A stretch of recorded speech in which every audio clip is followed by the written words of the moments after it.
Hey everybody, welcome back to the K2N Online Paddle School. We are back here on YouTube and we have another episode of the K2N vlog. So this week is a recap of paddle clinics and paddle lessons in Milford, Connecticut. The organization that I work with is Manu'iwa over in Milford. They launch off of Gulf Beach into the Long Island Sound. This club has been around since the 90s. They have all kinds of different vessels. They use two 40-foot containers put together. They may be 45-foot containers.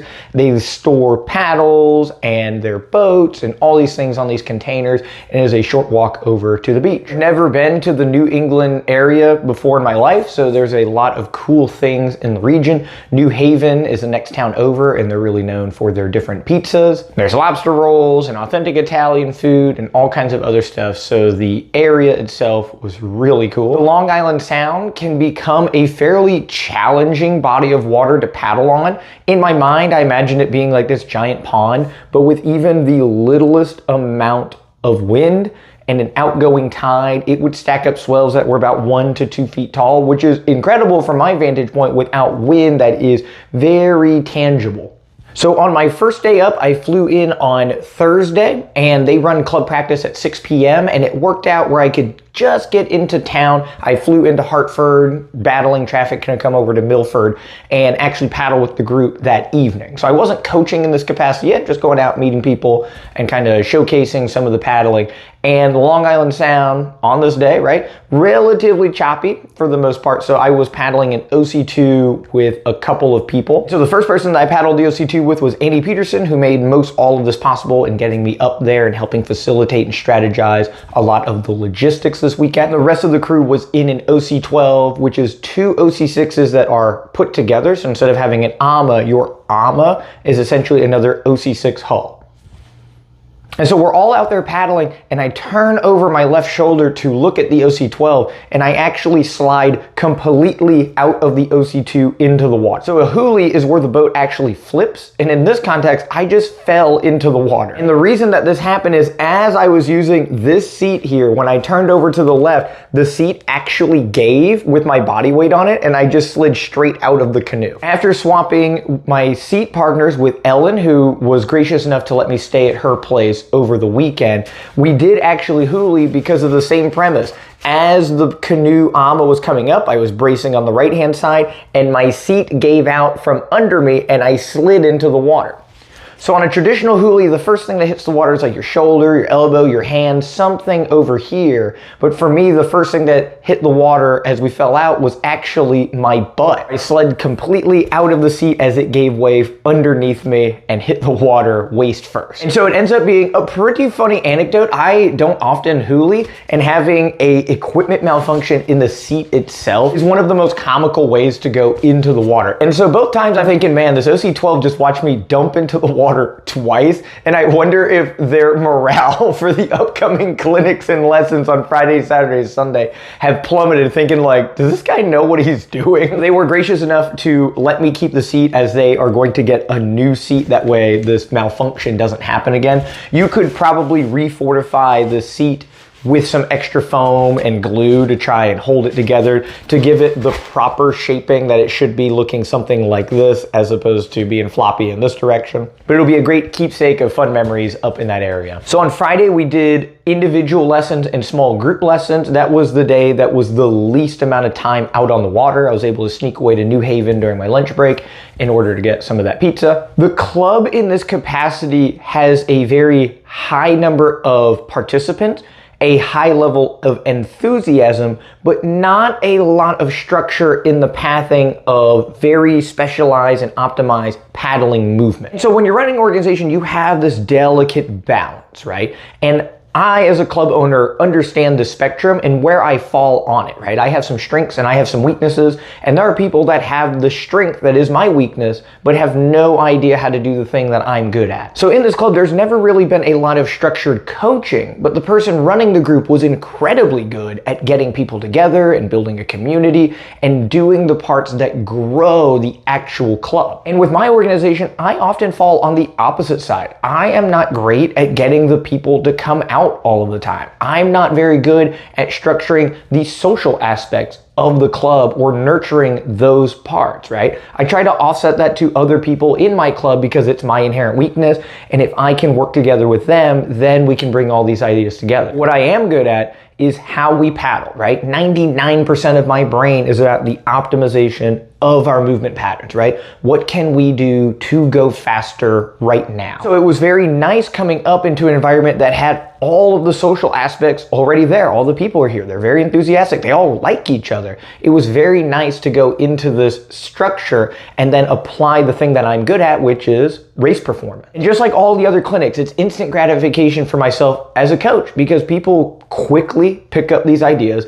They instantly go faster. Everybody feels more enthusiastic and more motivated than they felt since they started paddling. It just becomes a positive feedback loop, right? Where they feel better, I feel better, and we just feed off of that. And ultimately, this increases their connection with the sport. And the specialization gives people that idea that they can pivot. Now that you're starting to master and have this unique skill, you can now use it in more situations. You don't just have to go out and recreationally paddle because you have no pathway to go fast. Now you have a pathway to go fast, and now this opens up the opportunity to do events and races and to have the confidence to do these things. When people feel like they don't know what they're doing, they don't want to go out there and showcase what they're bad at. They want to feel like they have this mastery before they take that next step. And when people take that first step into the racing world, you don't know how it'll ignite their life. It's something that will give purpose to so many people on what they do and how they do it and how they structure the rest of their life, right? And a lot of people need this little outlet, and it starts by just having good technique. Saturday, we did paddle clinics. Each one of them was 3 hours. I did lessons before and after. On Saturday, I was there from 7:30 a.m. until 7:30 p.m. So it was one of the longest working days that I've done with these clinics so far. But again, my enthusiasm level is incredibly high, even as my energy levels go down, because reaching these people and having that opportunity to try and give them something very special, right? I will stay late in order to try and do that. And then on Sunday, we did an OC6 steering clinic. So this is my first one traveling on the road and taking people, putting them in the back of the boat and raising their confidence, giving them skills, and being able to offset that new ability to people. We decided to steer in the OC6 on Sunday. I was steering the OC12 on Saturday, and it's my first time steering the double hull. And everything is basically identical. The only thing is it's a longer, heavier hull, essentially, because the AMA is so much longer, your other OC6. And so the inputs take a little bit longer, and it's nice having instant feedback. So in the OC6, when you poke, the boat is going to move, and it gives the user the ability to identify, hey, when I do this, this happens. With the OC12, you don't get instant feedback the same way. So you have to kind of know that when I do this, this is going to happen, because it doesn't happen instantaneously. And so from a learning perspective, if you can figure it out in the 6, you take those same skills into the 12 because you can kind of anticipate what's going to happen. For a lot of the first time learners, like, hey, I've never steered a vessel before, the OC6 was the better choice. And I was really glad they were able to do the musical chair cycling in new people into this craft. And for the second session on the OC6 steering, we had more advanced paddlers. So that session worked out well, where it wasn't about how to poke and how to steer. It was how to contribute to the team's success. How many strokes can you take and control the vessel to help your team? If you're back there and you only poke, you take 0% strokes with your team. But if you can push the limits to paddle 60, 70, 80, 90, or 100% strokes with your team, you are now a major contributor to their success. And so really, it's just changing the mentality and the strategy on how you're gonna go about it. And this changes the rhythm of what you're doing. I could go here and poke, or I could take 2 draw strokes here and help my team keep going forward. And so that was a lot of fun being able to teach that. I have taught that here in Hernando a number of times, but it's nice to actually go out there and have that positive experience out on the road. You never know how tricky it will be for people in these large boats. It's kind of a scary experience, and to be able to keep that safe for everybody and to keep that experience level high for all of them was very nice. So I've completed the paradigm: OC6 steering, OC6 paddling, dragon boat paddling, kayak, surf ski, individual paddling, OC1, OC2, small boat paddling. So almost every metric that I am good at, that, except for stand-up paddleboard,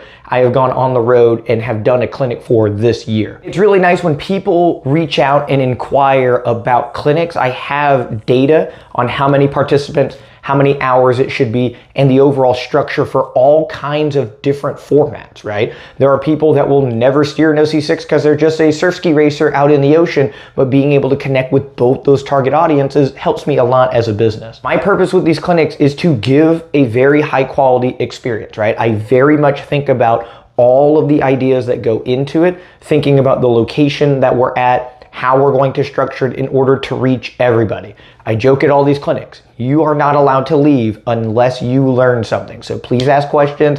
And if you feel like you didn't learn anything, I will sit there in the parking lot and tell you information until I say something that you haven't heard of before, right? Because it's about getting better, right? Your enhancement of your skill and your performance is my purpose as I come up here. And so as usual, if you are interested in having me come up to teach your group, to teach your club, I can make arrangements this year. We can plan for next year, but I would love to come to your area and get you guys up to date and up to speed on being the best versions of yourself that you could. Thank you all so much. I have some random footage of some of the clinics and lessons and stuff. I don't want to showcase people's paddling too much to be dissected out here with almost 7,000 subscribers because I don't want to put them on blast, but I'll have like little montages of people paddling and learning some of the movement patterns, just give kind of an overview on what the weekend looked like. Thank you again to everybody in Milford, Connecticut that made this such a lovely experience, right? Every time I do these clinics, it's like, oh, this is like the highlight of my life. And this was one of them, right? This is definitely an awesome experience.